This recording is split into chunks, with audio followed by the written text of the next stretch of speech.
Bismillahirrahmanirrahim. Alhamdulillahi rabbil alamin. Wassalatu wassalamu ala asyrafil anbiya'i wal mursalin wa ala alihi wa sahbihi ajma'in. Rabbi shrah li sadri wa yassir li amri wahlul 'uqdatam min lisani yafqahu qawli. Allahumma inna nas'aluka 'ilman nafi'a wa rizqan tayyiba wa 'amalan mutaqabbala. Allahumma anfa'na bima 'allamtana wa 'allimna ma yanfa'una wa zidna 'ilma. Allahumma amin. Assalamualaikum warahmatullahi wabarakatuh. Tuan-tuan, puan-puan dan sidang pendengar yang saya hormati sekalian, Alhamdulillah kita berkumpul dan bertemu sekali lagi dalam satu program yang bertajuk Indahnya Ramadan, anjuran Akademi Al-Mukarramah. Sebelum kita meneruskan perbahasan kita pada hari ini, suka saya untuk mengajak tuan-tuan dan puan-puan, sidang hadirin, sidang pendengar yang saya hormati, untuk menekan butang like pada video yang kami lancarkan dan menekan butang subscribe di channel YouTube kami Akademi Al-Mukarramah dan menekan butang loceng untuk mendapatkan video-video yang terbaru daripada kami.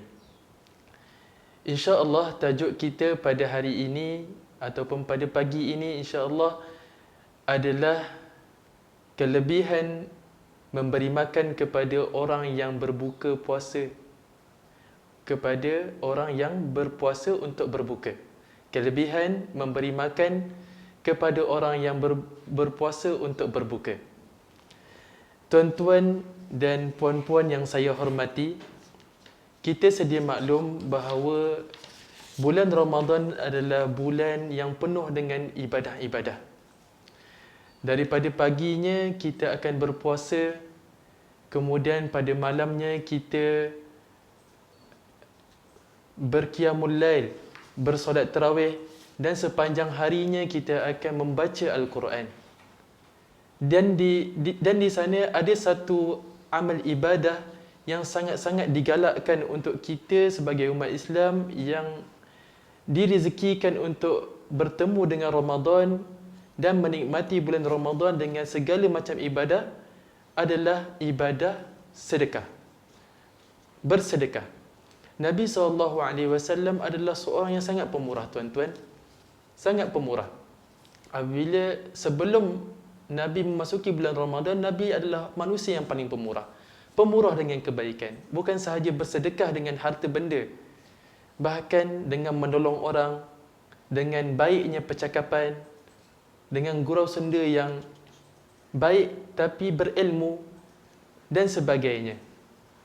Dan antara amalan Nabi SAW di bulan Ramadan, apabila memasuki bulan Ramadan, Nabi SAW menambah-nambah lagi sifat pemurahnya. Dan antaranya adalah memberi makan kepada orang-orang yang berpuasa untuk berbuka. Ada bermacam kelebihan sebenarnya bagi orang yang memberi makan kepada orang yang berbuka puasa. Dan di sini ada satu hadis sahaja yang saya bawakan kepada tuan-tuan, dan hadis ini adalah hadis yang sahih yang diriwayatkan oleh Imam At-Tirmizi. An Zaid bin Khalid Al-Juhani qala Rasulullah sallallahu alaihi wasallam, man fattara sa'iman kana lahu mithlu ajrihi ghaira annahu la yanqusu min ajri saimi syai'a. Daripada Zaid bin Khalid Al-Juhani berkata, telah bersabda Rasulullah sallallahu alaihi wasallam, man fattara saima, barang siapa yang memberi makan kepada orang yang berpuasa untuk berbuka, kana lahu mithlu ajrihi, maka baginya pahala seperti pahala orang yang berpuasa tersebut. Ghaira annahu la yanqusu min ajri saimi syai'a, tanpa mengurangkan pahala orang yang berpuasa tersebut sedikit pun. Hadis ini diriwayatkan oleh Imam Tirmizi. Tuan-tuan bayangkan, pahala orang yang berpuasa tersebut dapat juga kepada orang yang memberi makan kepada orang yang berpuasa. Bayangkan jika orang yang memberi makan itu berpuasa, sama-sama berpuasa. Orang yang memberi makan itu sama-sama berpuasa. Kemudian dia memberi makan kepada orang yang berpuasa untuk berbuka. Maka dia mendapat pahala dua orang yang berpuasa. Dia yang berpuasa dia dapat pahala, dan pahala orang yang makan dengan makanan yang diberikannya. Katakanlah ada 10 orang yang datang untuk berbuka puasa di hadapan dengan makanan yang disediakannya. Maka 10 orang tadi, pahala 10 orang tadi dapat dekat orang yang memberi makan tersebut. Sebab itu tuan-tuan, bila kita pergi ke Madinah dan Mekah, contohnya, orang-orang Arab di sana sangat berlumba-lumba untuk memberi makan ataupun memberi jamuan kepada orang yang berbuka puasa, kerana mereka menyedari tentang ganjaran yang besar ini.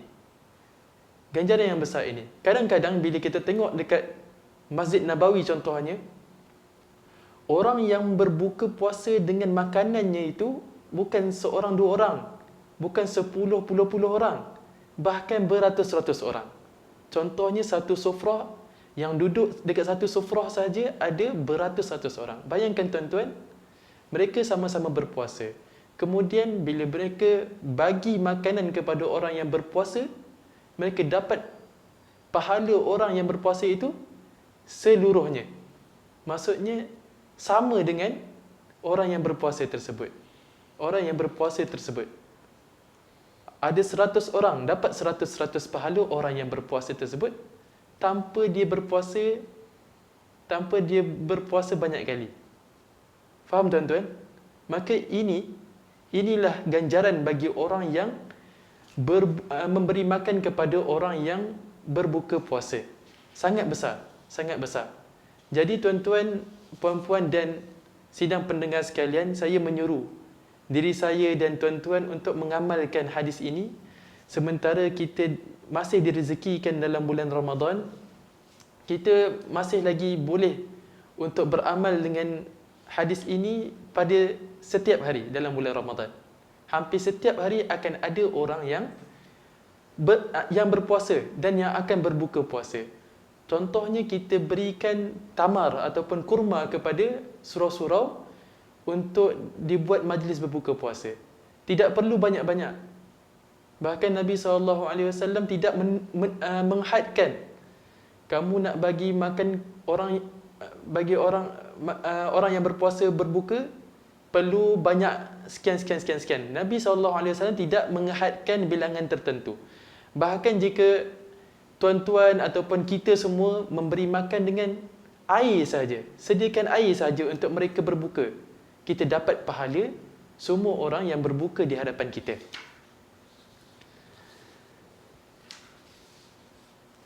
Kenapa tuan-tuan? Kenapa amalan yang mudah ini Allah janjikan pahala yang besar? Pahala, kita dapat pahala seperti pahala orang yang berpuasa tersebut tanpa mengurangkan pahala orang yang berpuasa tersebut. Kenapa? Hanya memberi makan sahaja kita dapat pahala yang besar sebegini. Ada beberapa sebab yang saya akan nyatakan. Yang pertamanya adalah kerana kita melaksanakan sunnah Nabi SAW. Nabi SAW, seperti yang saya nyatakan pada awal perbahasan kita tadi, Nabi SAW apabila masuk bulan Ramadan, baginda akan jadi lebih pemurah dengan kebaikan, memberi makan, bersedekah dan sebagainya. Maka apabila kita memberi makan kepada orang bersedekah, maka secara automatik kita telah mengikuti sunnah Nabi SAW. Mengikuti sunnah Nabi pada akhir zaman ini adalah satu perkara yang sangat-sangat baik. Sangat-sangat besar ganjarannya di sisi Allah Subhanahu wa ta'ala. Yang kedua, kenapa memberi makan dapat pahala yang besar? Kerana apabila kita memberi makan kepada orang yang berpuasa, seolah-olah kita telah memberi makan kepada orang yang sedang beribadah. Bayangkan tuan-tuan, puasa itu sendiri ibadah dan berbuka puasa itu sendiri ibadah. Apabila kita memberi makan kepada orang yang berbuka puasa, kita seolah-olah telah membantu ataupun memberi bantuan kepada orang yang dalam keadaan beribadah. Orang yang sedang beribadah. Dan seolah-olah kita telah membelanjakan harta kita untuk digunakan di jalan Allah Subhanahu wa taala. Dan yang ketiga yang saya akan sebutkan adalah kerana memberi makan itu sendiri adalah amalan yang sangat baik untuk kita amalkan. Sama ada kita memberi makan kepada orang miskin, ataupun memberi makan kepada keluarga kita, ataupun memberi makan kepada orang-orang yang berbuka puasa khususnya. Memberi makan itu sendiri ada fadilat-fadilat yang pelbagai yang diceritakan di dalam hadis-hadis Nabi SAW dan ayat-ayat Al-Quran di dalam Al-Quranul Karim. Antaranya yang pertama yang saya akan kongsikan, hadis Nabi SAW tentang kelebihan memberi makan. Allah Subhanahu wa taala dalam hadis ini akan diceritakan tentang seorang pelacur yang memberi minum kepada seekor anjing. Lalu dia mendapat keampunan Allah Subhanahu wa taala. Kelebihan memberi makan yang pertama adalah mendapatkan keampunan daripada Allah Subhanahu wa taala. Dalam hadis Nabi SAW bersabda, "Ghufira limra'atin mumisatin marrat bikalbin ala ra'si rakiyyin yalhath. Qala kada yaqtuluhu al-'atash. Fanaza'at khuffaha fa'awthaqathu bi khimariha fanaza'at lahu min al-ma' faghufira laha bidzalik." Hadis ini diriwayatkan oleh Al-Bukhari. Maknanya hadis ini adalah hadis yang sahih. Cerita ini adalah cerita yang sahih. Nabi SAW satu hari beliau bersabda, baginda bersabda, telah diampunkan dosa seorang pelacur. Bayangkan tuan-tuan, seorang pelacur telah diampunkan dosanya. Dosa orang yang berzina ini adalah dosa besar. Allah telah ampunkan dosa besarnya itu dengan sebab apa? Yang melintasi seekor anjing yang berada di tepi sebuah telaga yang lidahnya terjelir. Kehausan hampir membunuhnya.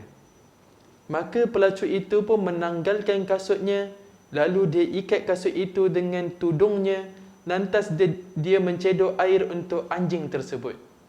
Pada suatu hari, perempuan pelacur ini nampak anjing yang dalam kehausan yang amat sangat. Hampir-hampir sahaja anjing itu mati. Maka apa yang dilakukan oleh pelacur ini adalah dengan mencedok air daripada telaga yang berdekatan dengannya dengan sepatunya ataupun dengan kasutnya. Perempuan ini mengambil air kemudian memberi minum kepada anjing tersebut, Dengan sebab itu Allah Subhanahu wa taala mengampunkan dosa-dosanya, tidak kira kecil ataupun besar. Nampak tuan-tuan? Perempuan sidang pendengar memberi makan ataupun memberi minum kepada haiwan sahaja. Dengan sebab itu Allah mengampunkan dosa besar dan dosa kecilnya. Kata ulama, Allah mengampunkan dosa kecil dan dosa besar dengan sebab memberi makan kepada haiwan. Allah Subhanahu wa taala boleh buat apa sahaja. Dengan amalan yang sedikit, memberi minum kepada anjing boleh menghapuskan dosa besar. Sebab itu tuan-tuan, bukan di dalam hadis ini bukan hendak menggalakkan kita untuk membuat maksiat sebenarnya. Oh, kita buat maksiat, lepas tu kita beri haiwan makan ataupun kita beri manusia makan, lepas tu Allah ampunkan kita. Oh, ini adalah lesen untuk kita buat maksiat. Okey, bukan begitu. Bukan begitu maksud hadis ini. Maksud hadis ini adalah tentang kelebihan memberi makan, bukannya untuk menggalakkan maksiat yang dibuat oleh pelacur tersebut. Bayangkan tuan-tuan, memberi minum kepada haiwan sahaja sudah diampunkan dosa, apatah lagi kita memberi makan dan minum kepada orang yang dalam keadaan sedang beribadat. Kita memberi makan dan minum kepada manusia yang lebih baik daripada haiwan, dalam keadaan manusia ini sedang beribadat. Bukan setakat diampunkan dosa, bahkan diberi pahala yang besar oleh Allah Subhanahu wa taala. Disebabkan itu, ada seorang ulama yang mengatakan berkenaan dengan hadis ini, hadis tentang pelacur dan anjing ini, wa fil hadis al-hathu 'ala al-ihsan ila an-nas li'annahu idza hasalat al-maghfiratu bisababi suqyil kalbi fasuqyul muslim a'zamu ajra. Di dalam hadis ini terdapat motivasi untuk berbuat kebaikan kepada manusia. Kerana orang tersebut mendapatkan ampunan kerana memberikan minum seekor anjing, maka memberikan minum kepada seorang Muslim lebih besar lagi pahalanya. Dan kelebihan yang kedua tentang memberi makan kepada orang lain adalah mendapat perlindungan Allah Subhanahu wa taala di hari akhirat kelak. Di dalam Al-Quran, ketika Allah menceritakan tentang orang-orang yang memasuki syurga, Allah Subhanahu wa taala menerangkan sebab-sebab mereka memasuki syurga. Antaranya adalah wa yut'imuna at-ta'ama 'ala hubbihi miskinan wa yatiman wa asira. Innama nut'imukum liwajhillah la nuridu minkum jazaa'an wa la syukura. Inna nakhafu min rabbina yawman 'abusan qamtarira. فَوَقَاهُمُ اللَّهُ شَرَّ ذَلِكَ الْيَوْمِ وَلَقَّاهُمْ نَضْرَةً وَسُرُورًا. Kenapa ahli syurga itu boleh masuk ke syurga? Kerana mereka pada dulunya di dunia, mereka memberikan makanan yang disukai oleh mereka kepada orang-orang miskin dan anak-anak yatim dan para tawanan perang. Dan mereka berkata, innama nut'imukum liwajhillah. Kami memberi makan kepada kamu ini semata-mata untuk mendapatkan keredaan Allah. Dan kami tidak mahu daripada kamu sebarang hadiah ataupun balas ganti. Wala syukuru, ataupun terima kasih. Kami tidak memberi kamu makan sebab kami nak dapatkan terima kasih daripada kamu. Kami memberi makan sebab kami nakkan keredaan Allah Subhanahu wa taala. Inna nakhafu min rabbina yawman abusan qamtarira. Dan kami takutkan Tuhan kami pada hari di mana wajah-wajah orang ramai kelihatan masam. Fawaqahumullahu syarra dzalikal yaumi wa laqahum nadratan wa surura. Maka dengan sebab mereka ikhlas dalam memberi makan, Allah Subhanahu wa taala memelihara mereka daripada buruknya hari kiamat itu. Dan kelebihan yang ketiga bagi orang yang memberi makan kepada orang lain adalah mereka mendapat doa malaikat. Sabda Nabi SAW, pada suatu hari Nabi SAW datang kepada sahabat Nabi yang bernama Sa'ad bin Ubadah. Faja'a bi khubzin wa zait fa'akala. Maka Sa'ad bin Ubadah ini datang membawakan roti dan minyak zaitun. Maka Nabi SAW makan. Maka Nabi SAW pun makan dengan makanan yang diberikan oleh sahabat Nabi ini, Sa'ad bin Ubadah. Kemudian Nabi SAW bersabda, Aftara indakumus sa'imun wa akala ta'amakumul abrar wa sallat alaikumul malaikah. Orang-orang berpuasa telah berbuka puasa di sisi kamu. Wa akala ta'amukumul abrar. Dan orang-orang yang taat, orang-orang yang abrar telah makan makanan kamu. Wa sallat alaikumul malaikah. Dan malaikat-malaikat telah berselawat ke atas kamu, berdoa kepada kamu. Hadis ini diriwayatkan oleh Abu Dawud.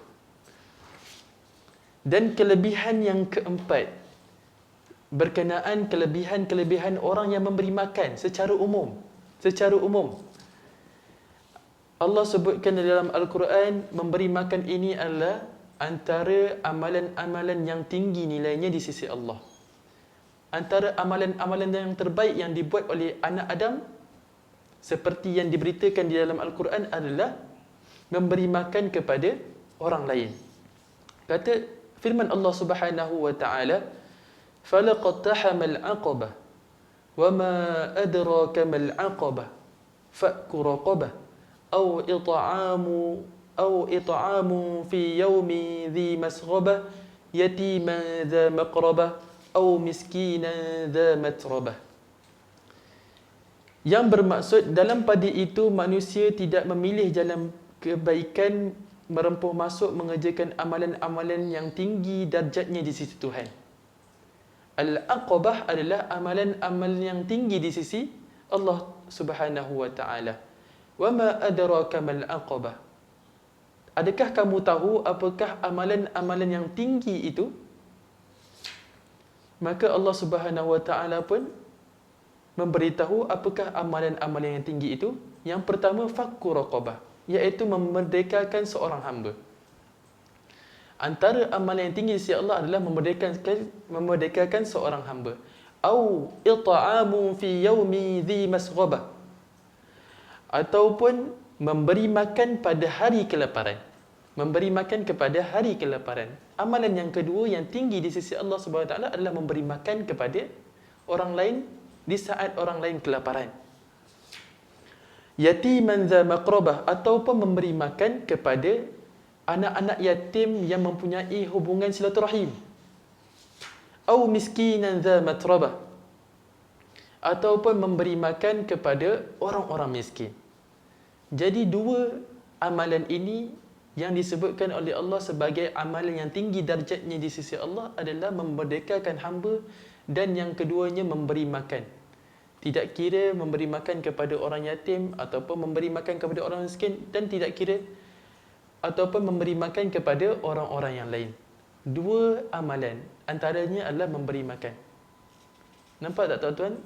Kaitannya dengan memberi makan kepada orang yang berpuasa. Bayangkan kita sebelum kita masuk bulan Ramadan, kita memberi makan. Kita termasuk dalam ayat yang kita bacakan tadi, antara amalan yang disukai oleh Allah dan tinggi darjatnya di sisi Allah. Apabila kita masuk bulan Ramadan, kita memberi makan kepada orang yang berpuasa, orang yang sedang beribadat, maka lebih-lebih tinggi lagi lah darjat kita di sisi Allah Subhanahu wa taala. Namun untuk mendapatkan kelebihan-kelebihan yang kita nyatakan tadi,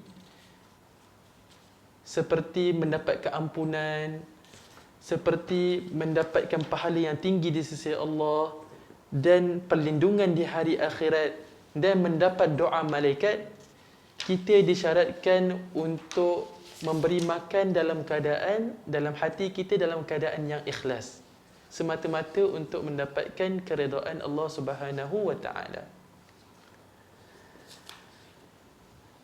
Kata Nabi SAW dalam sebuah hadis yang masyhur, innamal a'malu binniyat.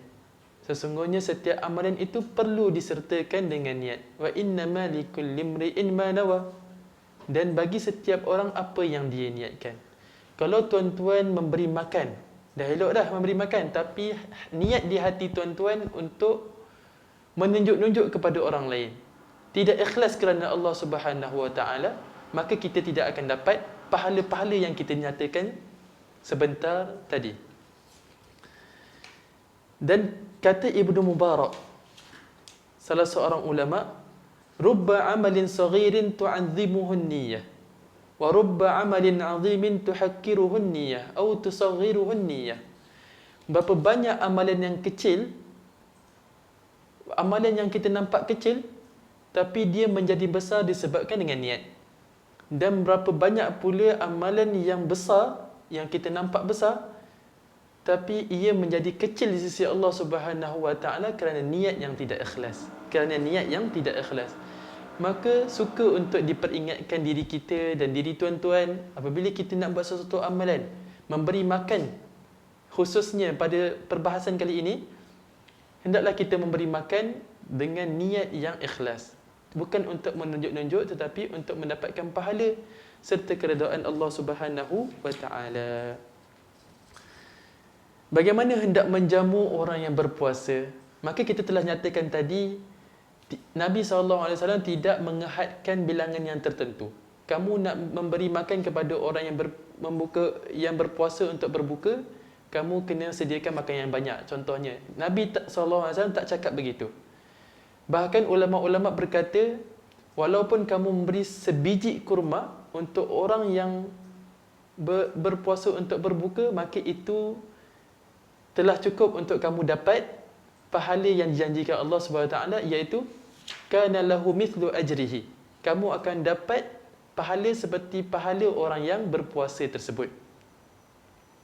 Ataupun kata ulama, kamu menyediakan air, ataupun kamu menyediakan susu, segar susu saja, maka itu telah dikira sebagai kamu telah memberi makan kepada orang yang berpuasa untuk berbuka.